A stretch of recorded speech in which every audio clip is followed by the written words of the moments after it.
Well, here we are today. We are talking to Jason T. Smith, and the T stands for Tom. Is that right, Jason? No, I tell my kids it stands for turtle, but that's not true either. It stands for Terence. Terence. It's out there now. I can't hide from it. You can't hide from it. So it's not Jason Turtle Smith. It's Jason Terence Smith with a capital T.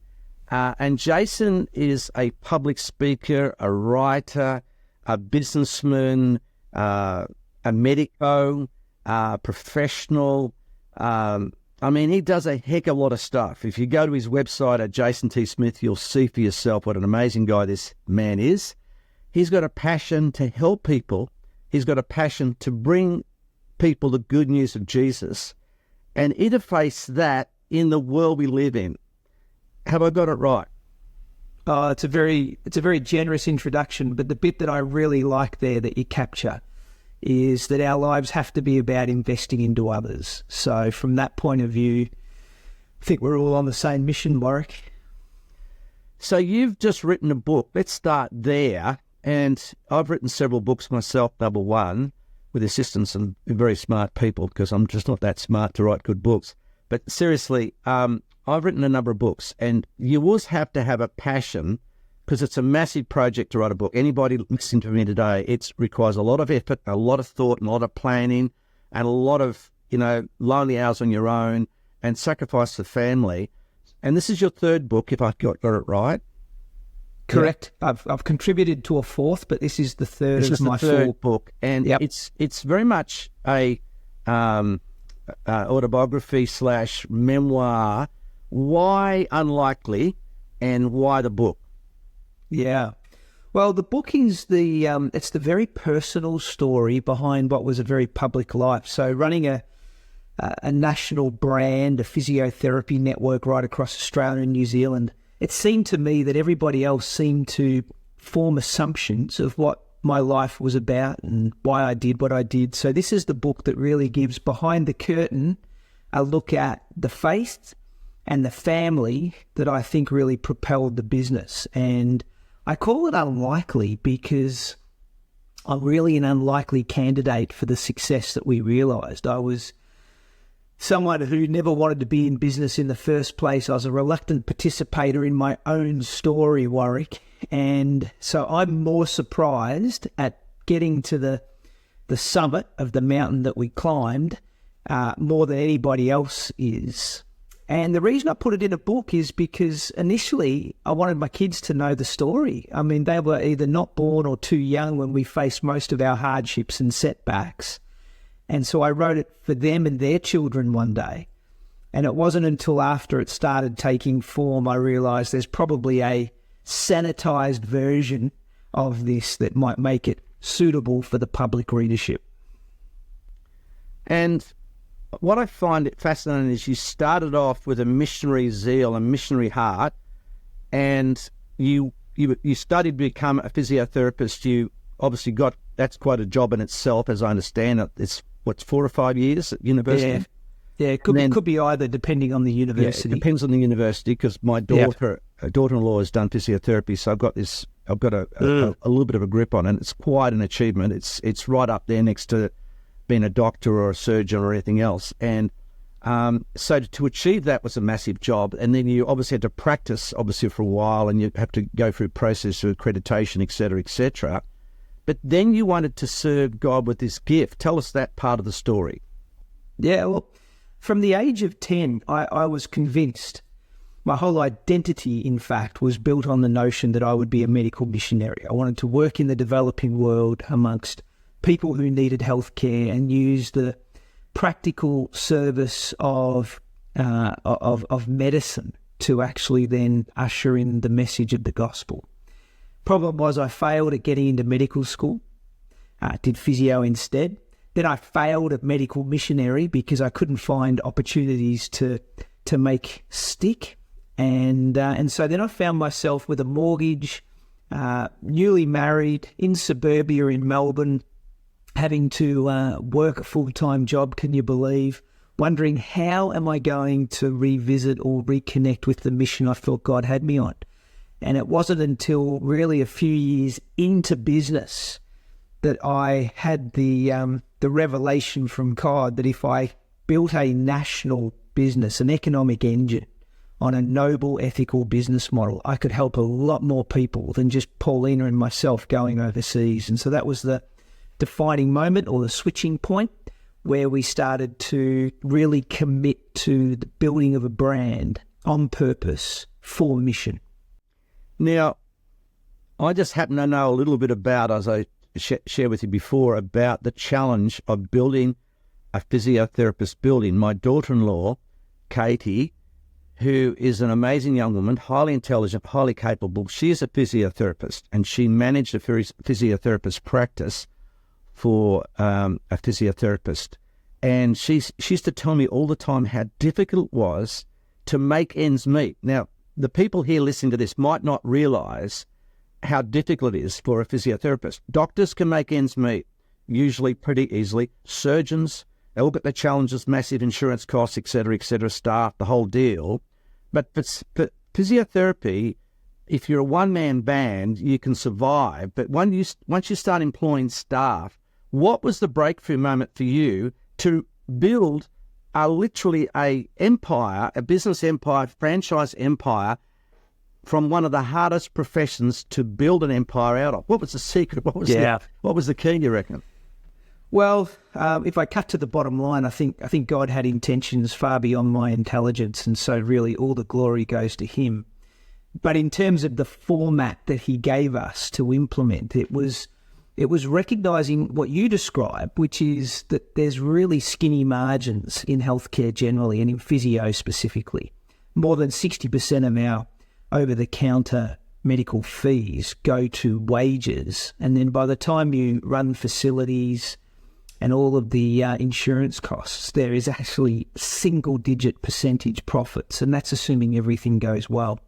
So if we couldn't find a way to do this en masse, on scale, we couldn't build a war chest to fund missions. It's just there wouldn't be enough left at the bottom of the P&L. So franchising appeared as a scalable model. Now, it's controversial. I mean, who wants to cookie cut a professional services industry? It seemed like it was shunned by the intelligentsia and the academia of my profession. But we had seen it done in veterinary, we'd seen it done in pathology, we'd seen it done in optometry. And dentistry too. Dentistry has been done. Dentistry's been done. And across North America, we've seen it done in allied health broadly, including physiotherapy and chiropractic. And so it seemed to me that it was possible. We just needed to land on an ethical model that preserved our people, that monetized scale, and in the process, on the growth that we realised, we would then have enough margin to be able to invest in some of these meaningful causes. And so I give the glory to God, but the hard work in the middle was one by one, little by little, over time. It took 22 years, so there's no overnight success in this. But we did reach 140 locations and 700 staff, and it was, multiple times bigger than the second in the industry. And I think we finally broke the mindset that franchising is not evil. It's not the dirty F word. That if it's implemented with an ethical framework and a Judeo-Christian ethic attached to it, then it's good business, good for the patient, good for the employees, and good for the franchisees.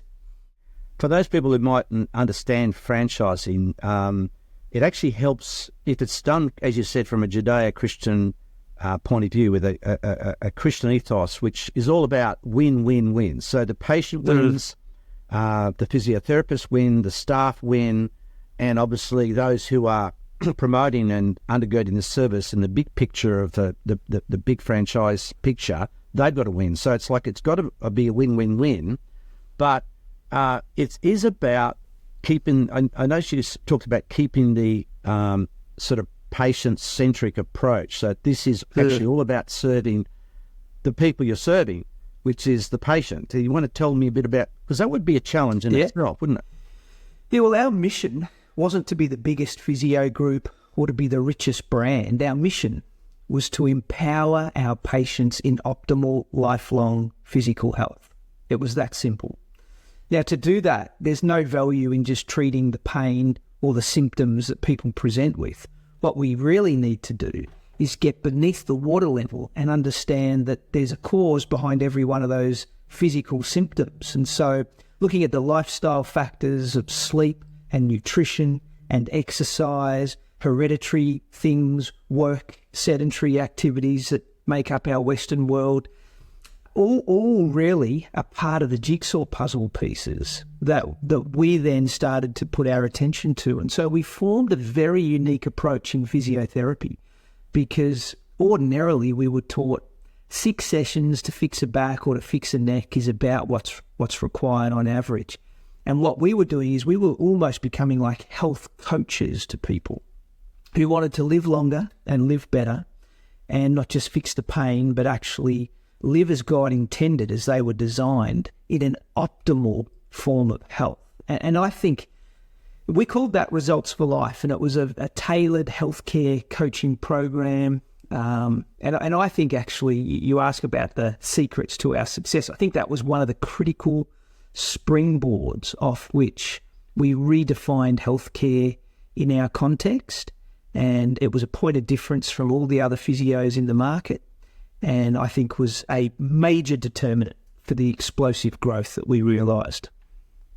Let me make another comment, if I may. I'm quite passionate about preventative health, right, number one, and the whole idea of living long by looking after, your sort of the three or four basics. And I would let me tell you what I think they are, and you tell me if I got it right or not. Just number one, nutrition, eating the right food. Number two, movement, and they're probably incredibly related because you can't have one without the other, quite literally. Friendship and social activities. And what's the fourth one? I'd put sleep in there, frankly. Sleep. If we're keeping it to the physical context and not the spiritual dimension, I'd say sleep is such an underestimated, important part of longevity, because it's when your body repairs, it's when it restores, not just physically, but even in terms of your psychological and neurological componentry. All your hormones rebalance, your organs find their steady state. Sleep is God's gift to the human condition in terms of longevity. And so I would add that as one of the pillars, the real pillars of physical health. And then having a spiritual dimension or a lens through which you see all of that, I think is also really important. It's compatible, we're spirit, soul and body. I've just written a book called Breakthrough, just released 4 months ago, 15 Keys to Spiritual Breakthrough. And in my one of the chapters, I talk about the basics of breakthrough. And I would argue that one of the basics of breakthrough is good health, which I just articulated those things. Now, as a physiotherapist, of all the professions, and please forgive my doctor friends who are watching this, I would argue physiotherapists, you are really dealing with this whole issue of exercise and movement. And also, as you said, you can't deal with these other issues without dealing with the sleep, without dealing with the eating, right, and so on and so forth. So getting people to optimal weight, et cetera, So you guys probably, perhaps of all the professions, are the most probably annoying for a lot of the health industry that wants to keep people sick, correct?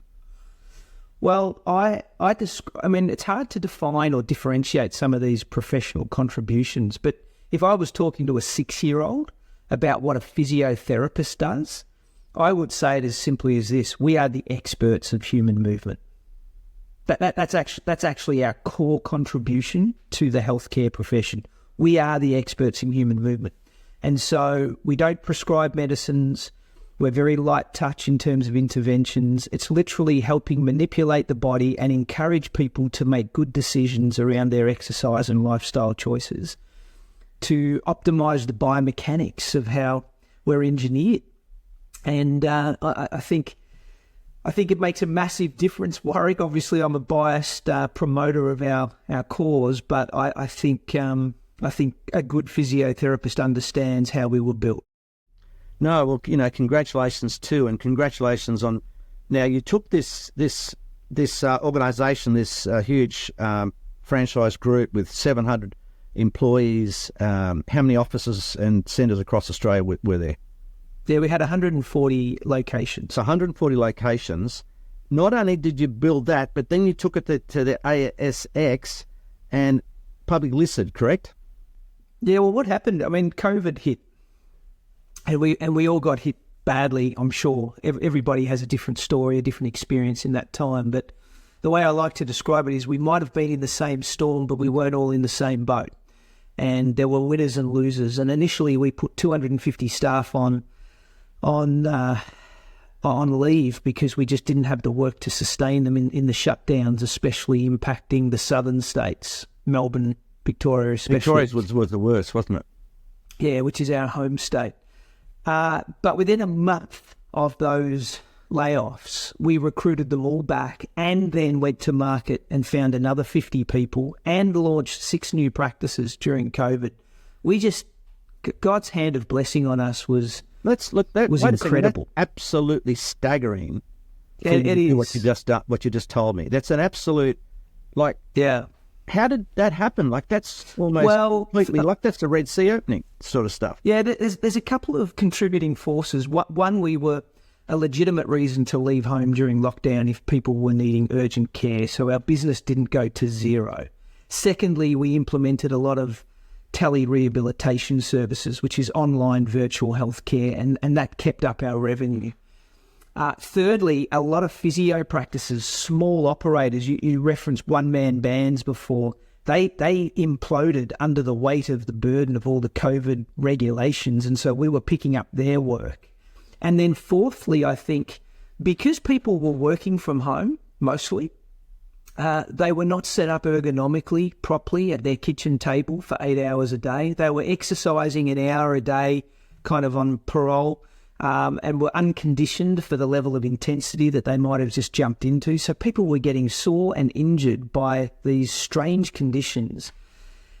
And we had to help them. And so we grew 25% during COVID, which meant we got an avalanche of unsolicited offers from big institutions to acquire us because they saw us as a very defensive business in the economic climate.